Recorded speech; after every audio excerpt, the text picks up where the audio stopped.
I got interested in Egypt really through Bernard Bothmer.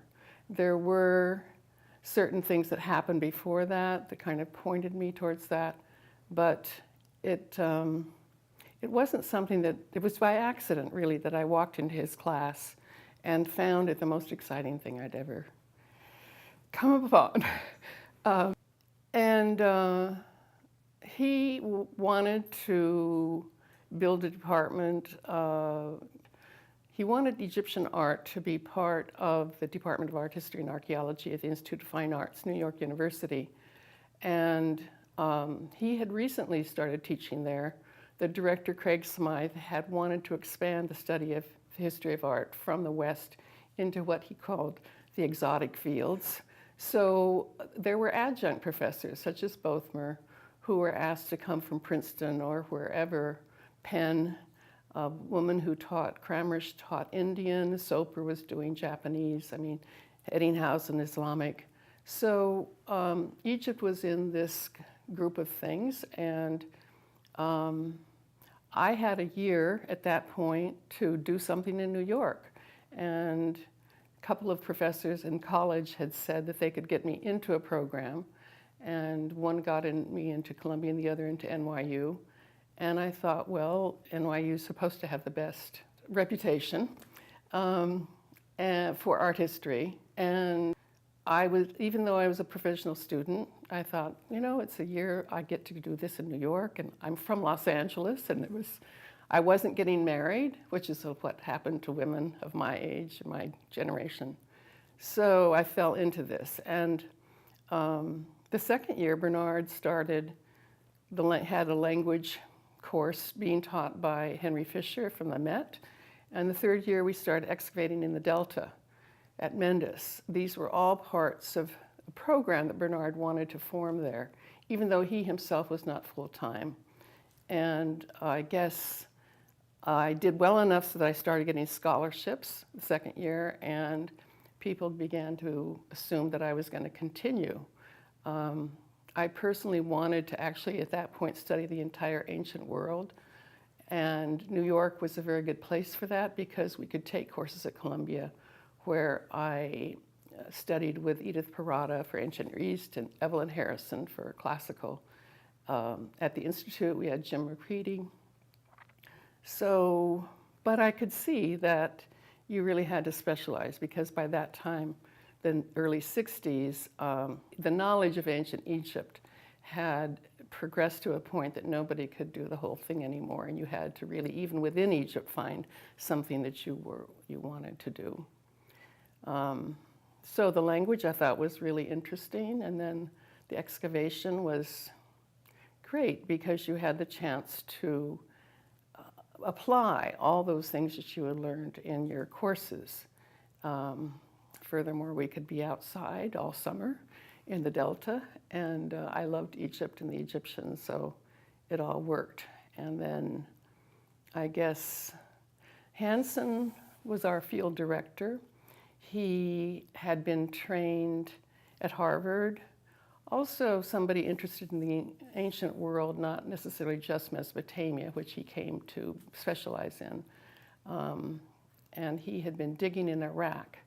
So he knew how to dig what we called mud brick architecture, which was not that well known in Egypt because so much of Egypt has been easily excavated tombs and temple sites, which it's a very different kind of thing than the stratigraphic situation you have in the Delta, for instance, Nile Delta, where you have tells that rise above the cultivation and are the remnants of ancient cities.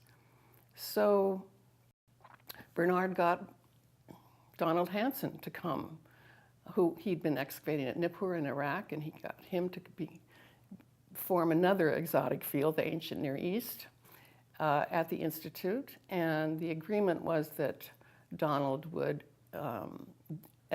direct such an excavation in the Delta until one of the students could take over. That was supposed to be me in 1967 when the Arab-Israeli War broke out. That was to be his last season. And then we couldn't go back for 10 years. And by the time we had clearance, or he had clearance from NYU. I was too enmeshed at the Metropolitan Museum, so I couldn't really go forward except kind of to help. The Institute, I felt, was a very important part of my education. Fantastic professors there in architecture or medieval Renaissance, whatever. So it was a very rigorous place, but also very stimulating and exciting. And I really appreciated the fact that I was in New York and able to learn from many different scholars, seeing where Egypt fit in all of that, but also learning from them things that might be of use in study of ancient Egypt. So,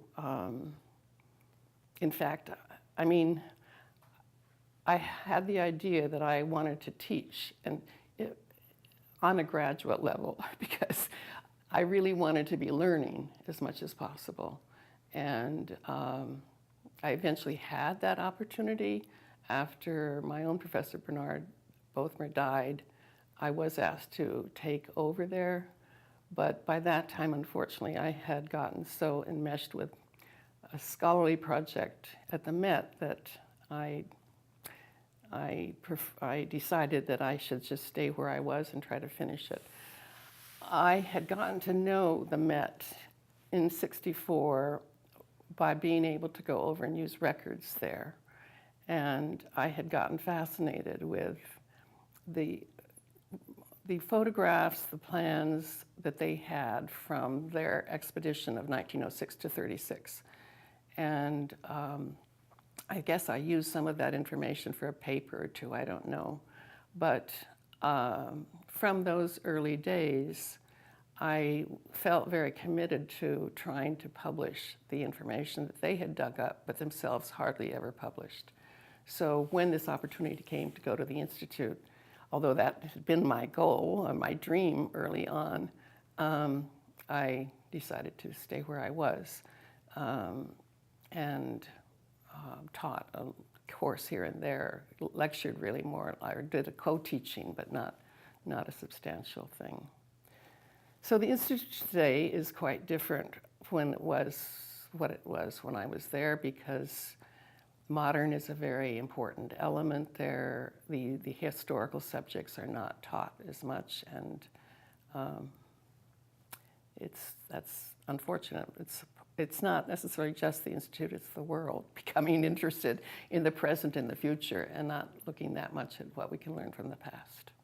I did learn a great deal from Bernard Bothmer, and the main thing was how to see, how to look at an object. Usually it was art with him, sculpture or painting, primarily sculpture, I would say, where you became very involved with the physicality of the object. I think a lot of study of art can have other paths, it can have other goals, but for him, it was very important to try to really look at objects, at sculpture and painting, even small objects, minor art, so-called. And however, as time went by, I felt I needed and wanted to know more than just that. I didn't want to be centered in matters of style, form, dating, certain monuments. Intrinsically, I wanted to know about context. So I did a dissertation with Henry Fisher, and Fisher was quite different. All three of these people, Hansen, Bothmer, and Fisher, were quite different personalities. Fisher was, I would say, rather remote, but very impressive as a scholar, and somebody who really taught a student just by their being about scholarship, the care you have to take not to try to add misinformation to our body of knowledge. So I did a dissertation with Henry, And Henry told me that I should take all the time I wanted because I would never have that kind of time again. And when he knew I wanted to teach, and he said, you know, when you're finished, if there isn't a teaching job, you can come into the Met.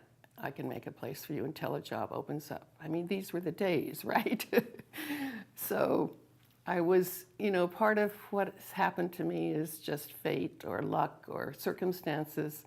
I had a very good education, I think, but also circumstances contributed a lot. And so that was the plan. And one evening in March of 1970, he called me at home, which was a unique thing, and he said he wanted to let me know that he'd resigned that day from the Met. However, he had recommended that they put Nora Scott in charge, who was a person who Winlock had hired, actually, and from whom I learned a lot about the expedition. And she was a year or two from retirement, and it seemed like that was a good plan because it would give the administration time to find somebody as a replacement. So I wasn't so sure at that point that I wanted to go to the Met. I mean, frankly. And the ROM offered me a job there, and I actually accepted, and then I backed out. I said, by then Nora was in charge, and she said she would make a place for me, and so I decided to go there, not thinking that it was going to be long term. I remember telling a graphic designer in the coffee room one morning after I started, you know, I said, I'm going to be here 3 to 5 years, thinking that's when a teaching job would open up. And he said, you're here forever. I said, no, I'm not going to. Anyway, so she hired me, and indeed, after 2 years, when she reached her retirement age at that time, pretty much people did leave by, according to age. They named Hans Wolfgang Müller in Munich to be a consultative chairman. They did this also in the Islamic department. They had somebody from away who was kind of the umbrella over it, but somebody else was in charge day to day. And the reason for that in our department was that the galleries had been closed since the mid-60s. The Met had built its collection by excavating it primarily. And in 36, when the antiquities laws were changed, and it was the Depression and people were getting older, the trustees decided to close it down. By 59, after the Second World War and so forth, Hayes was in charge, William C. Hayes, and he recommended to the trustees that they do a new installation. The galleries had been formed by Lithgow, Winlock, and Lansing, and now Hayes said, we need to get some air conditioning, we can put in some better lighting, we can make some few adjustments. So there's nothing major in this. But Hayes died at the galleries. They emptied a lot of the galleries, and Hayes died, I think, in 63. 64, Henry Fisher was put in charge, and the director of the museum under Hayes, or above Hayes, had also died. So you had Henry as a new curator and Tom Hoving as director. And Tom saw, coming from a medievalist background, but also being involved with more popular things, he saw the museum needed to expand, to have a much broader public. And so with the trustee approval, they hired an architectural firm to form a master plan, to kind of review the whole Met and how it functioned and how to bring in people more easily for their betterment. And that's where a clash happened, because Henry thought that he, as an Egyptologist and curator, knew best how to display Egyptian art. And Tom Hoving was very much supportive of this architectural firm that had its own ideas about how to display things. So that primarily is probably why Henry resigned. And still, by 1972, when Nora retired, nothing really had happened yet with the galleries. Most everything was in storage. So that's when they named Hans Wolfgang Müller from Munich, who had just installed the residence in Munich with their small Bavarian state collection. And it was beautifully done. And Müller was a colleague of Bernard Bothmer. They both were very interested in art. So it seemed like that was a good arrangement. I was put in charge. I was called associate curator in charge for 2 years and was really responsible for the department, which was kind of not a joke, but it was definitely difficult because I'd never had a job. And I certainly didn't know how to manage people and do all the things that a person in a major department of a major museum with its collection basically in storage might be called upon to do. So in '74, they actually made me curator. And by that time, it was clear that it was getting, the architects needed more quick answers on things and more involvement than Müller could do. So he kind of faded away, and I carried forward. And the whole thing of reinstalling the galleries took 11 years, partially because we had, or greatly because we had the support of Lila Acheson Wallace, who Henry Fisher had gotten interested in ancient Egypt. And her money supported us for a complete review of the collection. As I say, the basis of the collection was excavated, and there was a great deal that was in the study room, which had never really been prepared for exhibition. It was there, brought back so that people would have samples like to do their publications. And then there were crates down in the sub-basement that had never been opened. So there was a great deal of work that lay before us. And Kevin Roach, the architect, had the idea to have study areas.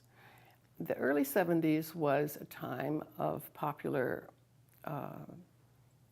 interest.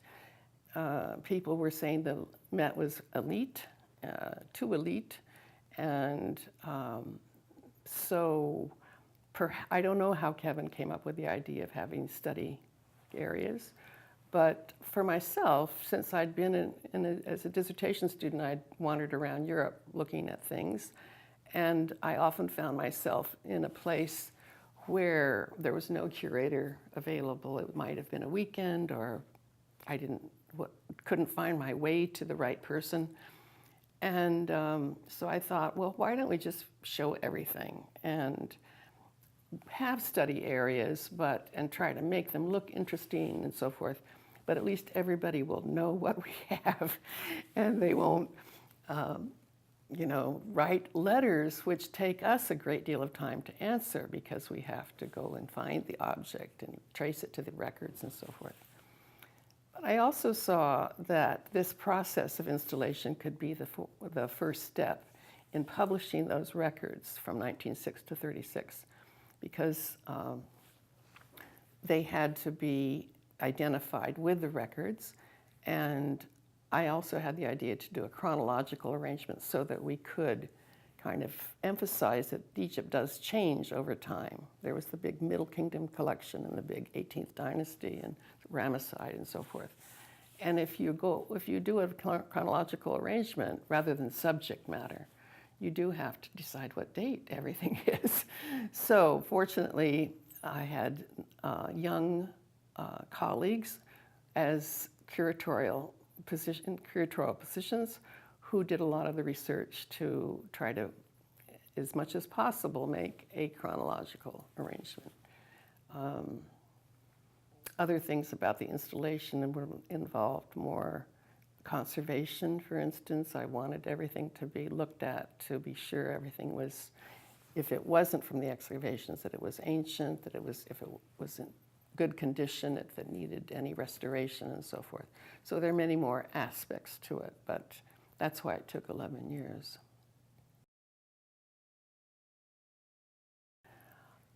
The Temple of Dendur was a gift from the people of the United Arab Republic to the people of the United States. It was in return for work, archaeological salvage work that Americans had done in Egypt when the High Dam was built at Aswan in the 1960s. In order for Egypt to encourage archaeological missions to go to Egypt to salvage things that might forever be submerged by Lake Nasser, they selected some monuments that would have been submerged and offered them to the parties, or the countries really, that had contributed to, in a substantial way, to the rescue campaign. Henry Fisher actually was the chairman for the American Committee to Save Abu Simbel, and that's how he met Mrs. Wallace. And it's really Mrs. Wallace's $5 million that meant that the United States got first choice on what monuments they would take. There was a then presidential commission,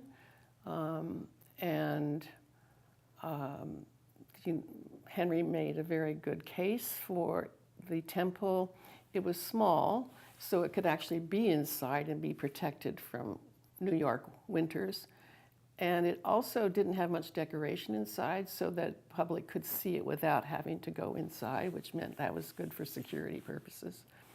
But we did have to build it. Henry did everything until 1970, but after that we had 660 blocks in the parking lot in crates, and those needed to be inventoried and made stable and reinforced, for instance, and then a structure built on the north side of the building in a new wing where a steel grid, kind of a matrix, would support each one of these blocks because they really were so fragile. We went to the utmost to be sure that there wouldn't be any damage once it was actually constructed.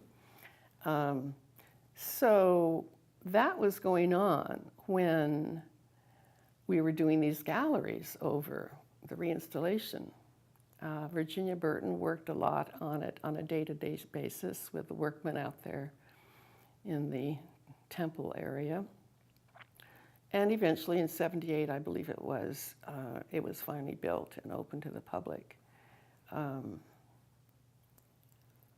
Those two things were major simultaneous projects at the Met. But the third one was the exhibition of Tutankhamun. The Tutankhamun exhibit in America, which is still cited as the #1 exhibition that the Met has had, they had the Mona Lisa in the 40s, I believe. But this one, in other ways, many ways, topped that. As far as I knew, it started on a trip to Cairo with Tom, that I wanted Tom Hoving, Barney McHenry, who was the lawyer for Mrs. Wallace, and Kevin Roach, the architect I was going to work with. I wanted these people to see Egypt before we started the gallery renovation. None of them had been there, and I thought it was important to them to see the monuments in their own climate. Result of that, for instance, in our galleries, I wanted a lot of light. I didn't want to have the funerary ambiance that so many Egyptian collections have. I wanted them to see the color in the sunlight and so forth, the Nile, the green, verdant banks and so forth. So two of them brought their wives. Hoving did not. Mukhtar, Gamal Mukhtar, who was the head of the Egyptian Organization of Antiquities, gave us a dinner And he supplied Ibrahim Nawawi to us for a week so that we could look at monuments. And the Egyptians were very supportive altogether because the Met had a very good reputation there from those days of excavating and turning over to the Cairo Museum the best objects that the Met had found. That was the way the divisions worked, is that Cairo rightly had the chance to pick whatever they wanted for the Egyptian Museum. So it happened at the time of the bicentennial, or around that time, and Mokhtar said at this dinner, we need to give a present to the United States for their bicentennial. What about the Tutankhamun exhibit? And I looked at Hoving like a dope. I shook my head, Oh gosh.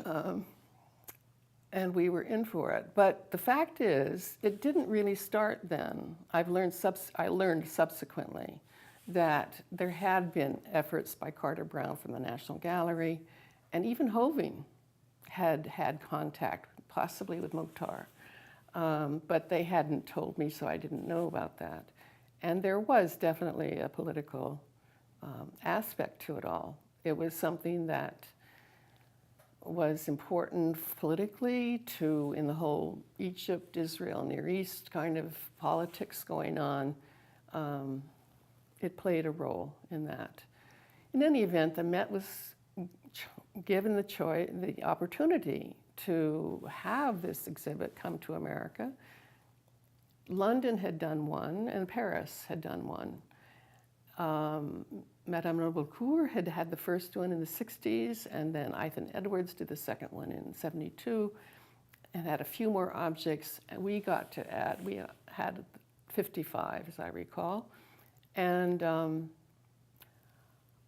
it was clear that the Egyptians felt most comfortable about sending objects that had already been approved by their committees to travel. So from the beginning, I knew that to select objects, I would need to pay attention to that list.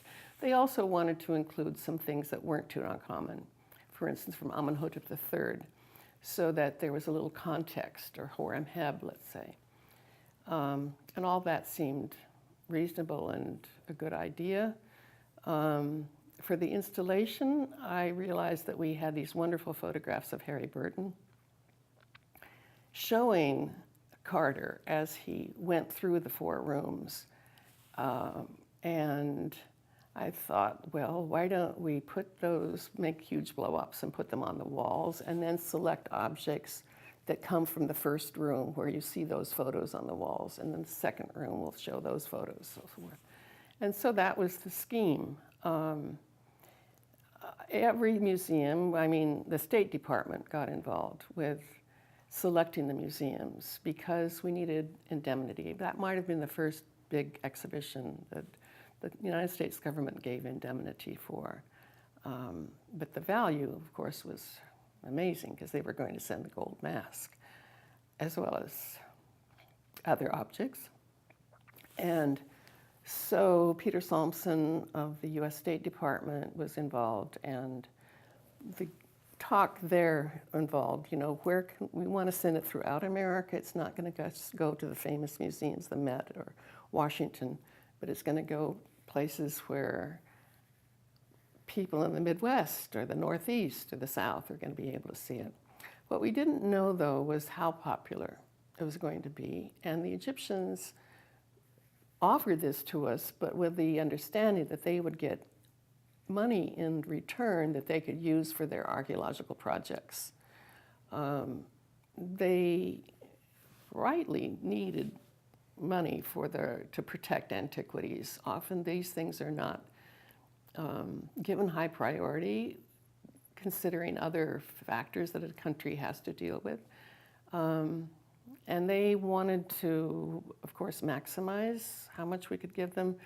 But the problem was that we couldn't really name a figure because, like the Met, didn't charge an admission fee. And we didn't really know how many expenses there were going to be and so forth. Anyway, Hoving had the idea that we would beef up our reproduction studio and start making reproductions of some of the objects or adaptations, publications, and so forth. And this is really the money that, and tickets, because while you couldn't, as I recall, we couldn't charge people to come in to the Met to see the exhibit, but if you wanted a ticket to go in at a certain time, that you had to pay for. I hope I'm recalling this correctly. So, as it turned out, it was extremely popular, and I mean, people still tell me that how much it meant to them to see it. And once in a while, the New York Times has, yes, Tut is still on top, kind of little notice. And I think there are 2 archaeologists I know that decided to become archaeologists as little boys because of that.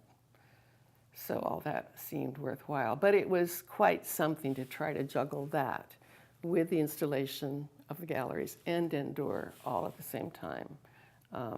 In some ways, I think it suited Tom Hoving because he felt that I wasn't on his back all the time. And so it kind of went like that. Initially, he was really good to work with as a director, but after a while, he was difficult.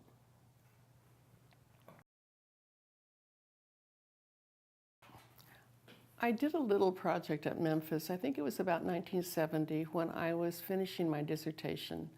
And I'm not remembering it too well, but I think that I didn't know what the next step was going to be. I probably hadn't finished enough to know that I needed to take some job. And the fact was that we hadn't been at Mendes since '66, and Donald Hanson wanted to have a couple of projects that showed the Antiquities Department they were still interested in Mendes and in excavating in Egypt. So I made this little project at Mitrahina, recording some first intermediate period tombs, and Edward Oxenschlager, who was part of our Mendes group, as a classicist, he was working on the Ptolemaic Roman remains at Mendes. He had a project at Alexandria, Taposiris Magna. So I didn't do anything further with Memphis because that's when I got involved with considering going to the Royal Ontario Museum or going to the Met and so forth. And I didn't excavate again until 1988. In 83, 72 to 83 were the gallery reinstallation. And so we'd gotten the galleries all opened, and now finally I was going to be able to get to the publication of those early records of the Met. Hired a couple of people, got the director to say that no, we didn't have to do exhibitions for 10 years or so, because I figured it was going to be that long.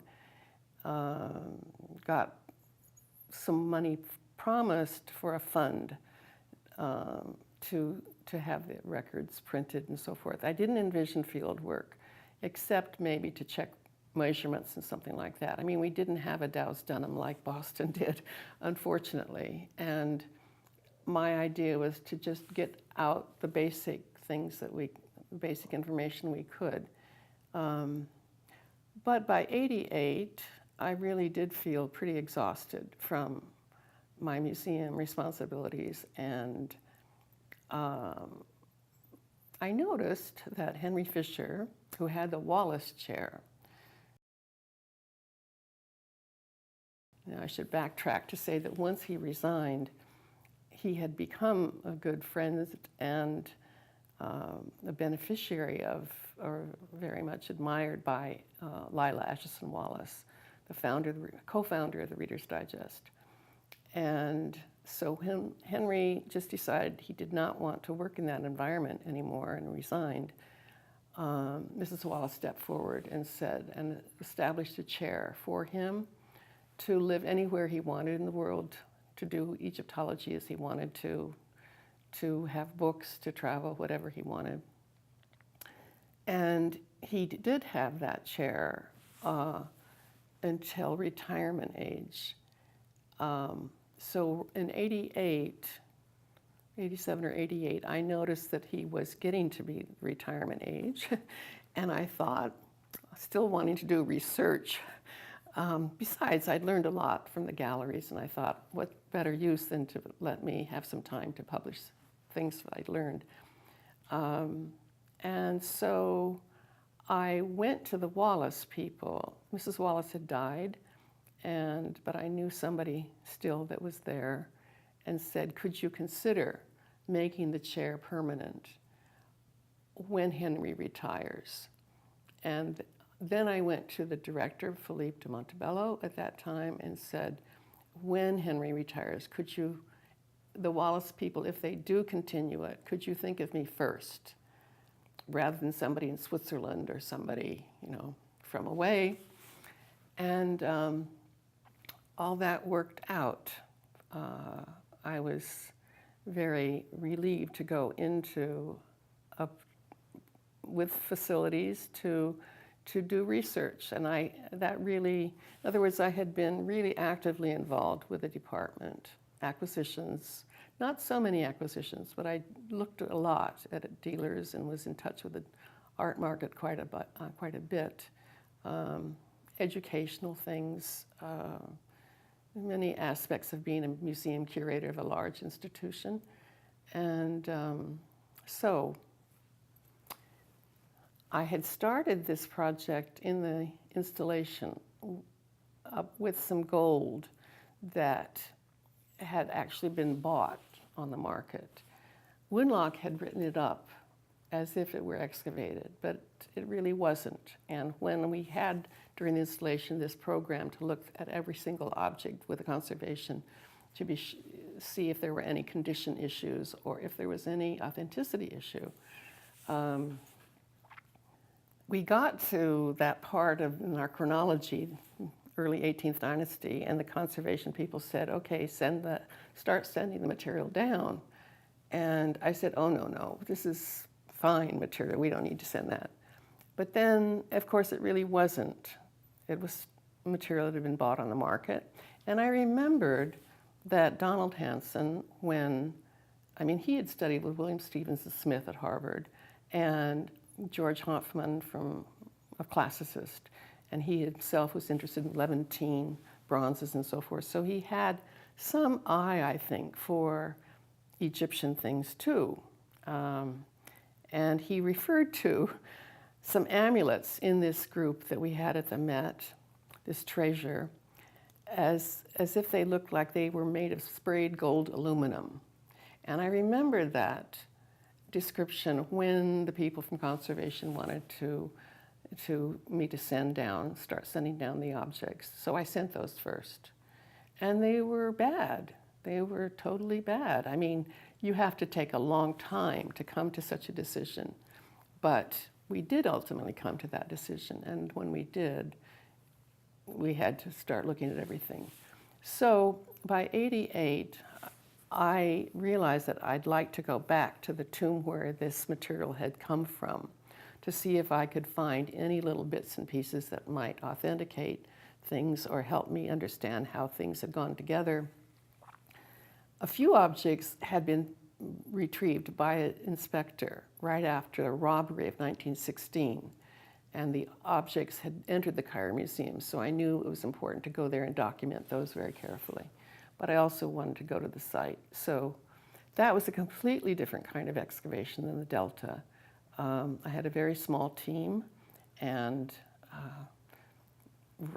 Rainer Stadelmann let me stay, and one other person, I think it was, to stay at the German house, so it was perfect. I could get up in the morning. We had he lent us the Gunther Heindel, he was like an architect, surveyor for the German Institute, so their car, we would drive down to this place and then walk into the wadi, which was about a half an hour trip, I suppose. But, and so different, you know, because all you have to, not all you have to do, but you're basically pushing sand away and debris. And it's a very different kind of thing from mud brick. So it had its challenges for sure, but it also was a very wonderful experience because the environment there in these mountains, these desert mountains, you felt like this was more like what the ancient Egyptians had experienced, their environment. And it was very quiet out there. We would stay until maybe 2 o'clock, 1 or 2 o'clock, and then go back. And sometimes I'd go back out in the late afternoon because the guards there, we had to have guards there all the time since it was very remote and you never knew who might want to come in and start rooting around. And so I remember that time too. So I didn't do any other excavation. I was invited to go to Syria, Iraq, and so forth, but because of the responsibilities at the Met or my own eventual kind of involvement with trying to publish records, I didn't get involved with yet another excavation that might need to be published.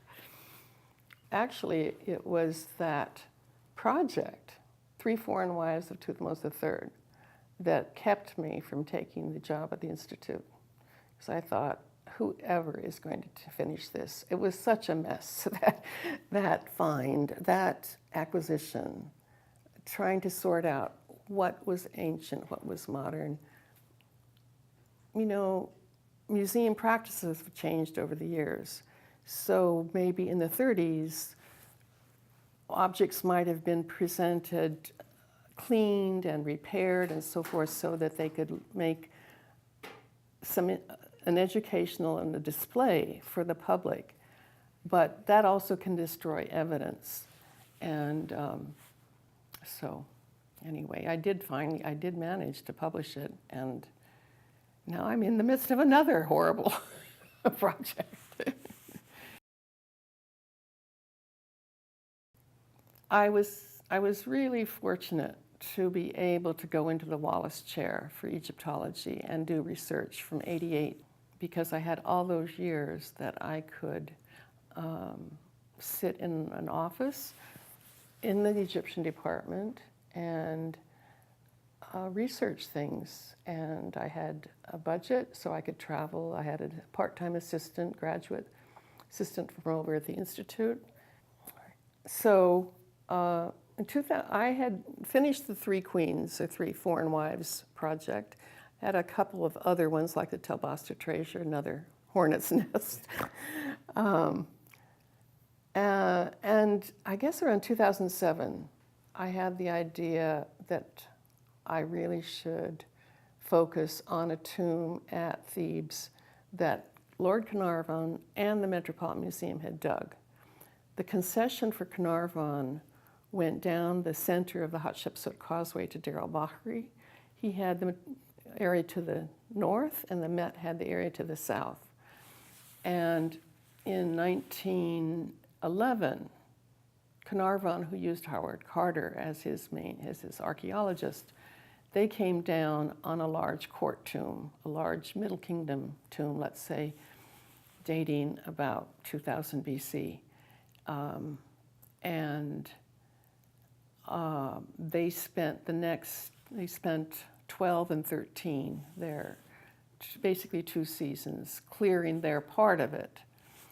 And Carter made a manuscript, which actually was supposed to be part of 5 years' exploration in Thebes, a book for their earlier work. But Carnarvon kept wanting to find things and wanting to go to the Valley of the Kings. And in 1914, the concession there opened up to him. So although, you know, I think it was understood that the Met was going to have to dig the rest of that court tomb. And so Carter gave his documentation over to Lansing, of the Metropolitan Museum so that Lansing could publish the whole monument.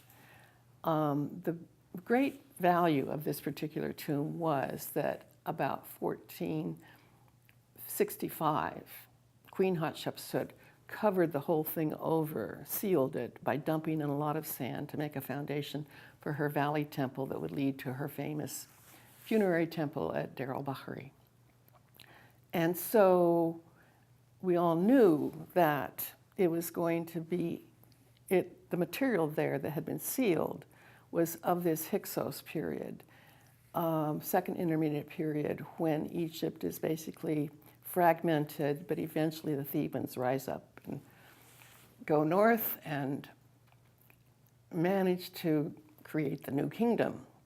So this material, because of its chronological value and also historical importance, was important, but I mean, I was the fifth person to take this up. It was a very difficult project, but I thought I had started working a little bit on it in the installation of the galleries. Barbara Porter had done a certain amount, Janine Bourriot, and then both Lansing and Carter. So I started working on it in 2007 in a more major way. It wasn't my only focus, but more substantial. And decided the only way I could cope with it was to scan all the documentation I could find. 2 different systems of recording, 2 different kinds of excavators and so forth. And then once I scanned it so that I could start moving it around and seeing what it was, I thought, well, I didn't dig it, so perhaps I had better let everybody else see the scholars, that is, the colleagues. It was clear that this was going to be mainly for colleagues. Let them see the documentation. So I went to the IS&T department at the Met and said that this was my idea. And they said, oh, great idea, Christine, come back in 5 years. And I said, you know, I don't have 5 years. And so they said, well, use FileMaker Pro and, you know, see if you can find a volunteer programmer and go to it. Tell us when you're finished. So anyway, that became my focus, total focus and obsession, once the Tel Basta treasure was finished. And in other words, from like 2010, 11, 12, I was in New York. I was retired, but I did have space in the Egyptian department. And there was some money that was available to pay for contributing authors' expenses as they were needed. And travel, I once went to Chicago to photograph the pottery, which had all been transferred to the Oriental Institute. But then after 2012, I was pretty much on my own. And at that time, my husband and I moved out of New York. And there were a couple of quite rough years trying to keep at it. But Malcolm Weiner very kindly gave some money to the Met so that, again, I could have some graphic help to try to finish it off. And the thing is, it's a wonderful product, I think, as it is right now. I have finished it. It's in FileMaker Pro, but that is not a long-lived program. And I didn't really realize, perhaps nobody did, that I was talking to, that digital publication is very ephemeral. And if you don't transfer it into HTML, you're kind of at the mercy of how long your software or your hardware can keep the programs running. So this isn't solved as its long-term viability, but I think I can mount it rather soon on a university server so that colleagues anyway can see it and use it, because I think there's a tremendous amount of valuable information there. That does kind of bring me to the question of how I see Egyptology today. One of the things that's happened, of course, is the digital revolution. And While this has been wonderful in many ways, especially for me to have contact, because once I was out of the New York area as an independent scholar, you know, I was dependent on people like you, Peter, who would answer my emails, my little questions, or send me a scan or an off-print. And Arizona, for instance, has let me have an association for that kind of thing. Or Dartmouth College recently gave me a card so that I can go into their library and check a book out. So I understand how it is for people who go into these fields and who don't get jobs centered in the field, and how, you know, how do you keep working? And of course, coming to conferences is very valuable too. Anyway, it also reminds me, though, that I did my dissertation on mirrors, ancient Egyptian mirrors. This was not my topic. My three professors, Hansen, Bothmer, and Henry Fisher, couldn't agree on my proposals. So I finally said, okay, what do you think I should write on? And Henry said mirrors. So that was a typical kind of topic then. If you remember the Munich series, axes, faience bowls, and so forth. I don't know if people are still taking topics like that, but I have the residue of the mirrors publication, which I took it up to the New Kingdom, but I have all of the New Kingdom to Roman. I mean, what do I do with that? At one point, I got interested in faience chalices, decorative, the little ones that have relief figures on them. And I've collected a lot of those and put both of those bodies of information into databases. In the humanities, we don't have labs like they do or institutes like in the sciences, where a project can have a long life. I mean, I don't want to throw these things in the wastebasket, but what is to happen to them? I mean, I come to a conference like this in Arizona for RC to see if people have ideas about that. The scholars, our colleagues who've been able to have university positions, often get to leave their published things as off-prints or as PDFs on the university server. And the university server will presumably keep them up, which is extremely important. But then there are also all these notes and photographs that I have that I think could be of interest.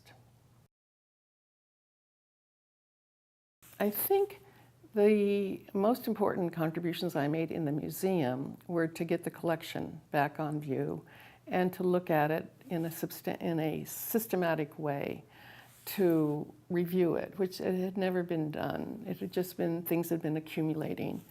And I also did that for the records and for the procedures in the department. This meant that the next person that came along would be able to more easily help scholars who had queries from the excavated objects or from other aspects of the department. Also enabled them to have exhibitions. I was planning not to have exhibitions, major ones, for 10 years or so, just because we'd done the galleries and there was a lot to look at, and I thought we could just focus on publishing. I think in my own work, I tried to contribute a very careful approach to information, to data, to try to document what we really knew. And that led me into scientific analysis with collaborators in glass chemistry and in stone, in geology. For instance, Egyptian stone vases are often found outside of Egypt, or at least vases that look like they're Egyptian. They might be found in Crete or in Syria or the Nubia, Sudan. And often the colleagues of those areas, especially the Mediterranean area, will use Egypt to date their own cultures, and because they don't have the written languages that Mesopotamia and Egypt have. And so those small objects like that can be used as evidence of trade and influence and so forth, chronology. And when I was doing my research for the Three Queens, Three Foreign Wives book, I went to study collections of objects in Syria, Turkey, so forth, because these women I knew were foreign. And some of the jewelry elements were very unusual, so I thought maybe I can find parallels for them in those other areas. And so I saw stone vases, and I thought, these don't look Egyptian. Again, I think it was, not that I'd ever really focused on stone vases, but I think both really taught me to look carefully at objects, to use the excavated ones as your base, and then to always keep in mind that something might come to fore that had never been seen before. You couldn't automatically say, oh, there's nothing like it, because it just might not have happened to be discovered before. Anyway, so people could argue about whether it was Egyptian or not, but I thought the only way to get some progress here is to have some analysis of the stone. And that's when I started working with Giovanni Testa from Pisa, who had gotten his doctorate at Columbia, and to do a project where we sampled quarries as well as artifacts found excavated in Crete, in Egypt. And then my work with Robert Brill up at the Corning Museum of Glass, was to look at the composition of glass. I was very interested in invention. I guess that's been a major interest of mine, not just to document what we know, but to look at what these cultures, these ancient cultures, learned from each other and how they might have passed their information. So I got interested in glass because I knew it was a new technology around 1600, and that is intentionally made glass, not the accidental. And so Bob Brill was a great collaborator. I found that the weakness of having collaborative studies is that the two or more people might not have the same amounts of time available, or even the same level of critical thinking. What might be acceptable as an Egyptian archaeologist might not match what might be acceptable to a geologist. The level of probability can be different. So it's not so easy. I think I've heard that younger people feel this is the only answer today, when there's so much knowledge and so many things one has to try to grasp. The only way you can kind of proceed is by having a team where they come together. But I do feel that one has to also be conscious of the practical part of it, that these are people that need to be able to work easily together and your communication be easy.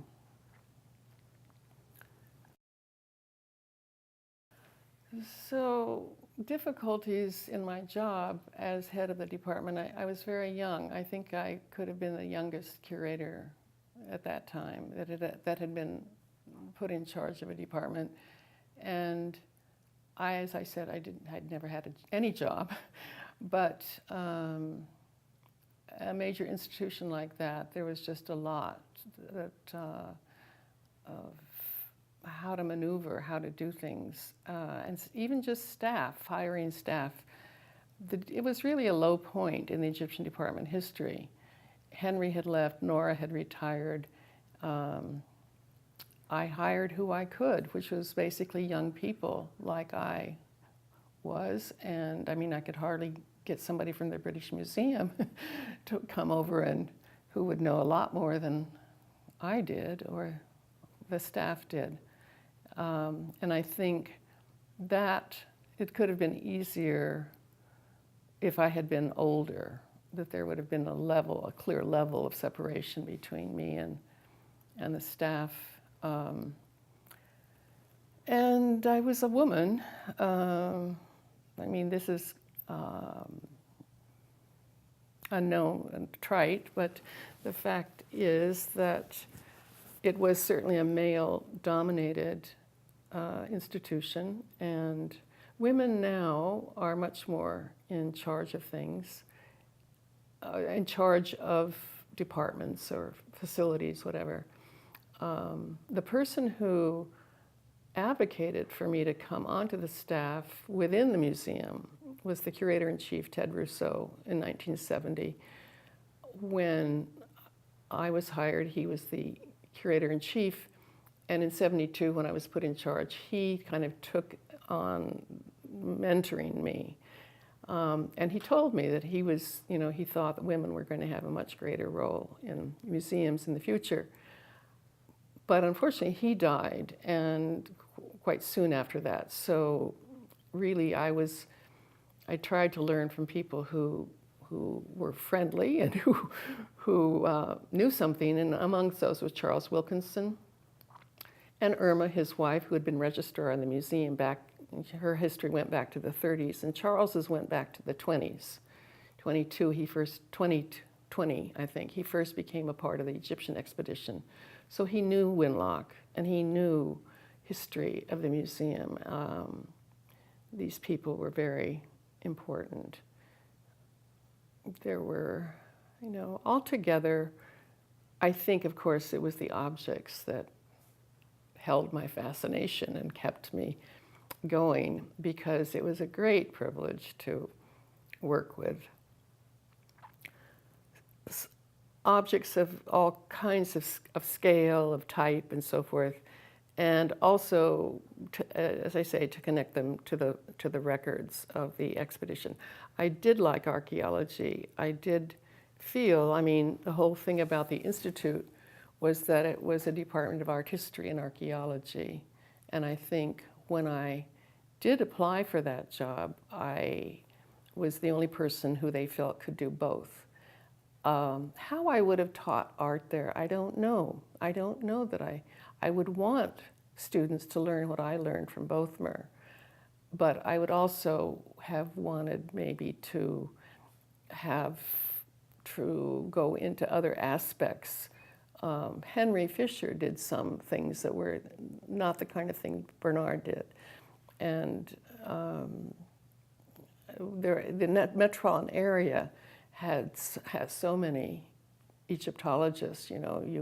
I could have asked any number of people to come in, to do a course on things that I didn't know anything about. I really do think that for myself, archaeology was important, as well as the art, as the ability to work with the beautiful things the Egyptians made.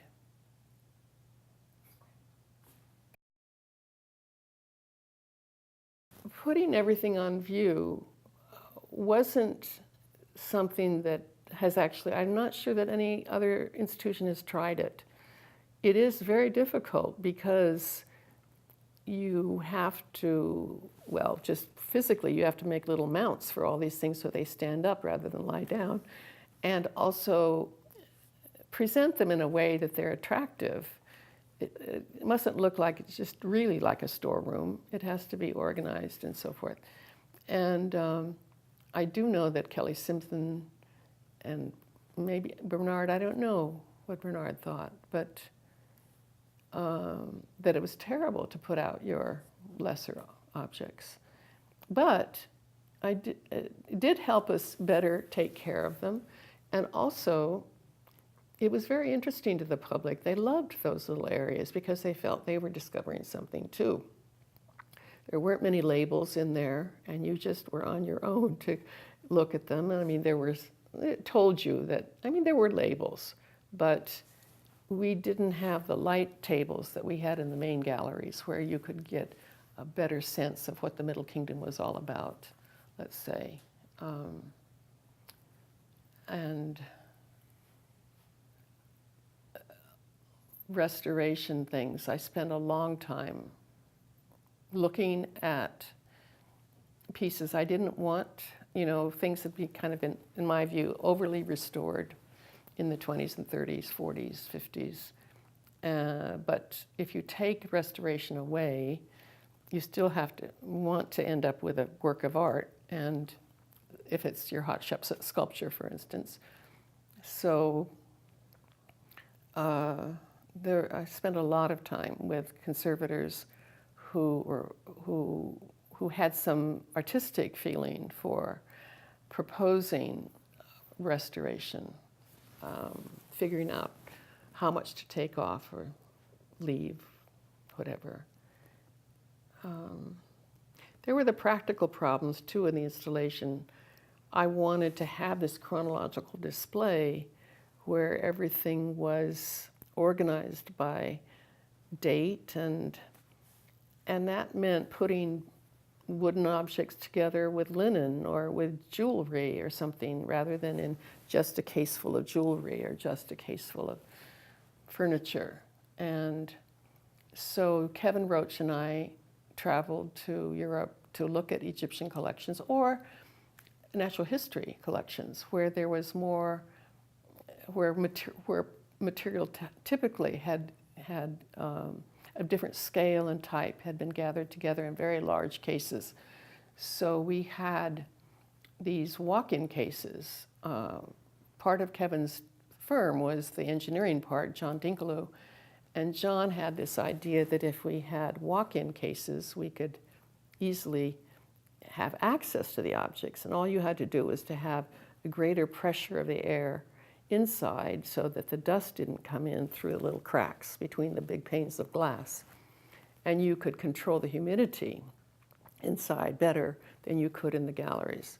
Well, again, brilliant idea, but to make it happen was painful. And so there were some trials and errors with that. And eventually the cases were all sealed, and they're still, the basic scheme is still there of having chronology and having things of different scale together. But a lot of it isn't on view, and this happens, everybody has their own view or idea of how to display things, or even what's a forgery and what isn't.